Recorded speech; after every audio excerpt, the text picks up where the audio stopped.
ပြီဟာပြေဟာတက်ကြွလေးရိုက်မယ်တက်ကြွလေး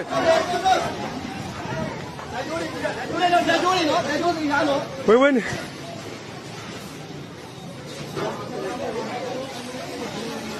ဟောဆရာတော်ပြေ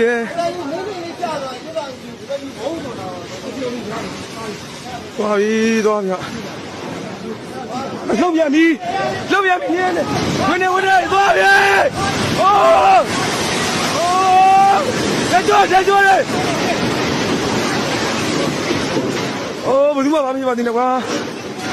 ဟာသွားပြီဟာ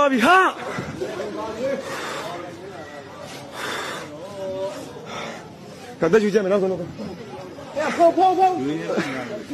မူးလည်းနေမယ်နောက်ဆုံး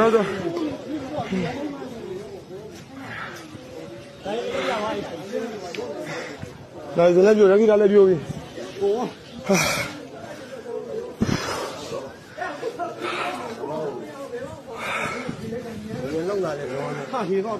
ဟာဆောင်းမပြေကနေကွာစားပြေကိုရောဘယ်လိုဟုတ်ပြီဘောဟေးတို့တမ်းမျိုးပြေတဲ့ကိုတော့ဟုတ်ပြီလားဒီအချက်ကို